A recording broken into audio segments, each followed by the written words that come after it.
Gintawag ni Vice President Sara Duterte nga papansin kag hindi dapat pagsapakon si Palace Press Officer Undersecretary Attorney Claire Castro. Suno pa sa Vice Presidente, bangod papansin si Castro, nagadala inisang kahuyanan, bangod nga ginarepresentar sini ang selyo sang opisina sang Presidente. Basi pa, suno kay Sara, kung pinsaron sang bilog nga kalibutan, nga makaluluoy man ang Pilipinas bangod sang klase sang spokesperson nga mayara ang Presidente.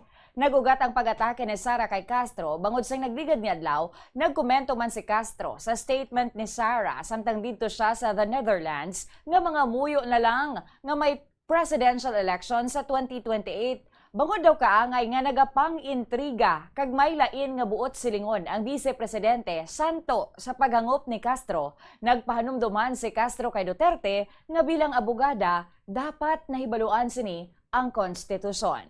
Yari naman si Sara Duterte.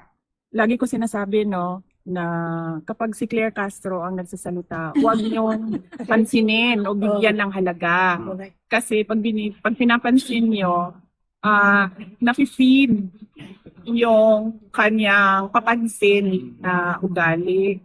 At ang problema kasi dyan sa kanyang papansin na ugali, nagdadala siya ng kahihiyan sa ating bansa. Kasi kapag nagsasalita siya, nandyan yung seal ng Office of the President. So, sabihin, yung buong mundo na nanonood at nakikinig, para bang mag-iisip sila na parang kawawa naman itong Pilipinas kasi ganito yung tagapagsalita.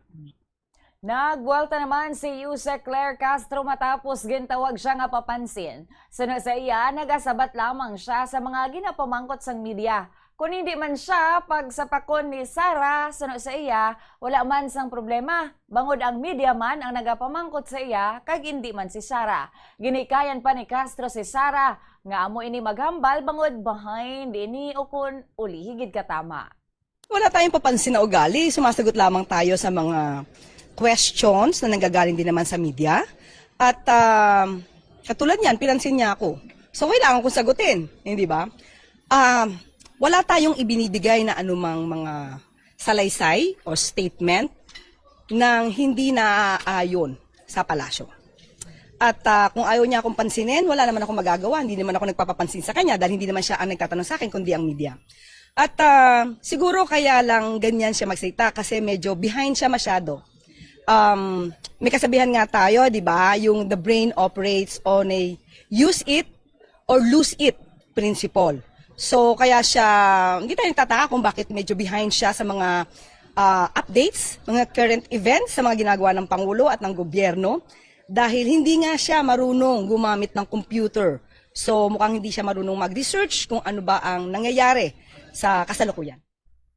Si Undersecretary Claire Castro.